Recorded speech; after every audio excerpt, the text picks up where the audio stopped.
And here we are. After a little bit longer wait than expected, this was supposed to come out in October, we have The Last Will and Testament, Opeth's first album since 2019's In Kind of Venenum, and their return to death metal after 4 albums of just progressive rock, some of which were actually pretty good, others not so much. But with The Last Will and Testament, don't expect to go in and get another Blackwater Park or Ghost Reveries either.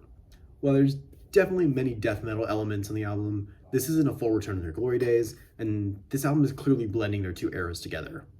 While this was already kind of done within Kind of Venenum, that album didn't really have any growls or heavy riffs, but Opeth have finally decided that it's time for a return to that while keeping the sound they established. And does it work?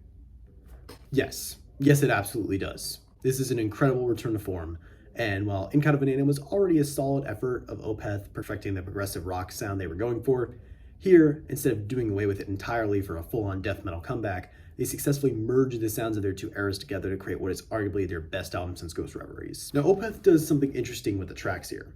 So this album is a concept album based around the reading of the last will and testament of a dead father, and the family is being summoned to hear what the inheritance is.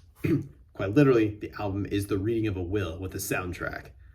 As such, none of the songs here have actual titles, bar the closing track, A Story Never Told, but are rather divided into sections, kind of like how classical composers did, with the songs being labeled section 1, section 2, so on, with there being 7 sections in total.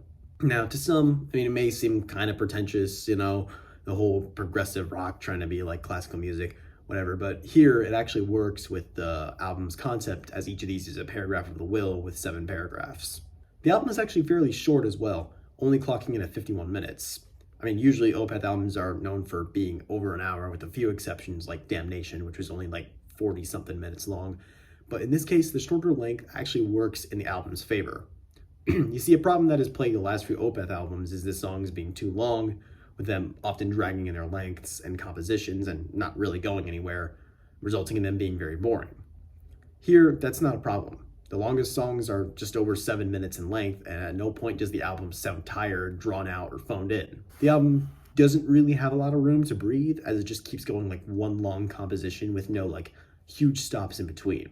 And the only track that really lets up here is aforementioned closer, A Story Never Told, which I'll get to later. So while the songs do have subtle differences for the most part, some of them are a little hard to distinguish because they're all basically one long composition. And they don't see perfectly into each other, it stops in between songs and stuff, but overall it just feels like this one huge piece written, and you can kind of tell it was written in order to follow the storyline that the album establishes. Again, each of the 7 sections is a reading of each of the 7 paragraphs of the will. The album gets off to a great start with section 1. Now, before I even get into the composition, I really have to give the production here a shout out. It's very crisp and cleaned up. It's a little murky at points, but each instrument is given just enough power. Martin Mendez's bass and Joachim Spalberg's keys being standouts in particular. Speaking of the bass, it plays a spooky intro to section 1, and this is arguably the Opeth album where the bass is probably the most prominent, other than maybe Sorceress or Damnation or something like that. The drums slowly come in, and then the heavy riff is established, signifying Opeth's triumphant return and merging of the elements of what made their 2 eras great. We get the first line sung by Michael, and then the growls come in. While they may not be as nearly as deep as they used to be, it's still impressive, and he does this call and response technique, which is repeated again throughout other songs in the album.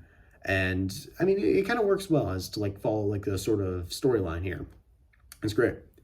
So again, however, Opeth does embrace their prog influences as much as their death metal elements, and songs like Section 3 and parts of Section 6 sound more like something from In Kind of Venenum, using mostly clean vocals, bass fills, and, jazzy drum sections. Section 3 in particular, at least at its beginning, sounds almost like Ghost, and it's not this spooky Halloween type classic heavy metal revival, and it's fun overall. It's a shame this didn't come out in October, but oh well. It's good that they alternate between styles here, as it keeps the listener intrigued and wanting to hear more. And again, overall, it's just I don't want to say this record's eclectic because it's not overly experimental, but it does a lot of stuff different that makes it not boring. Section 5 is arguably the pinnacle of this style, And here Opeth does a lot of different things within the space of one song. First off, while the record doesn't have a lot of them, they don't do away entirely with the acoustic passages they're known for. And there is still a few of them used throughout the album, particularly on this track. But they're not overused like in the past. These sections are actually, well spaced out and used in good taste to support the storyline. There's a Middle Eastern part folkish part in the middle of section 5 as well. And overall, this section 5 would probably be the strongest track on the album. And of course, there's a couple of straight death metal songs here as well. Well, not like straight like death metal, like Entombed, but more like Opeth style of prog death metal. Specifically, section 2 and section 4 embracing the sound fully. And I hope Opeth keeps doing this for future albums, as it sounds like they've just found their sweet spot where they could do death metal but merge it with prog rock so it doesn't sound like forced and disingenuous. It sounds like they're genuinely wanting to bring it back, but merging it with the sound that they've perfected, which, my take on Opeth's prog era is it just got better as it went along. Heritage was really not good. It was just boring. Pale Communion was slightly better, but still had a lot of issues with songs just being overly drawn out. Sorceress was actually pretty good, which a lot of people didn't like that album. I did. And In Count of an Anum, of course, was the best. It just progressively got better as they refined their sound. And I never really lambasted Opeth for changing their sound.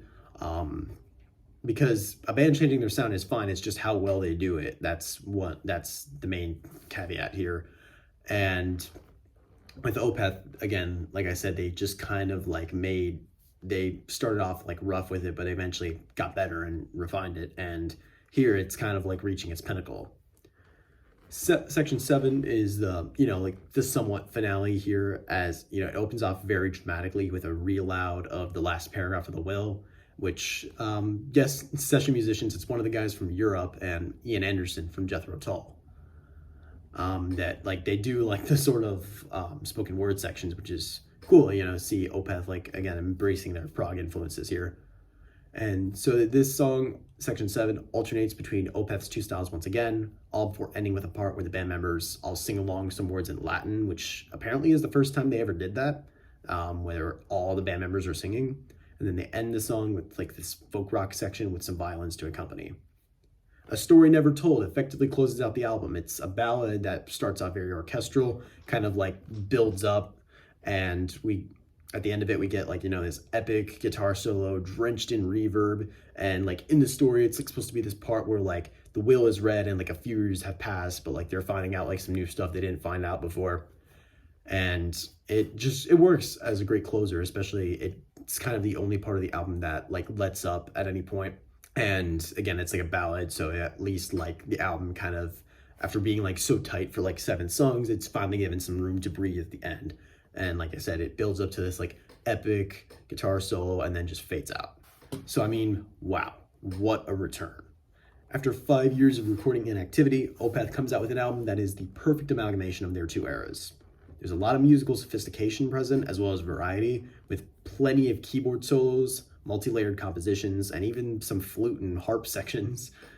At the same time, it never gets boring at any point, which again was a huge problem on many of Opeth's previous albums. The shorter length works in the album's favor, and most importantly, the death metal elements here sound genuine and not forced. While it's not an insane masterpiece like Ghost Reverie was, it's amazing on its own merit. Absolutely give this a listen. It's a serious contender for the album of the year, in my opinion. I'm actually going to give this a 99 out of 100. I don't really think there's any little flaws in particular that keep it from being 100. I think it's amazing. I just don't think it's 100, but pretty damn close. So that about brings us to the end of the year. I don't think there's not really any more huge notable releases coming out in the rest of November and December. So this was, I think, kind of the last major release of the year. We were supposed to get maybe some new albums from Anthrax and Morbid Angel. Those just never came about. So we'll see what happens next year. But within the next few weeks, I know I've been doing a lot of album reviews, but to expect to see a bunch of album reviews of albums that I listened to that were notable from bands I like that came out this year that I just never got to. So expect to see that. I'll try to vary the content in the future, but this is just kind of what I'm focusing on right now. And then, of course, there's some albums coming out next year that have already been announced that I'm definitely wanting to get to, specifically the new Pentagram album that'll be out in January, the new Dream Theater album that'll be out in February, and Spirit Box has announced a new album which will be out in March. So I'm willing to get to that as well. So that's really all about it I have to say for the video. So hope you enjoyed. Give this album a listen. It's really great. And see y'all later.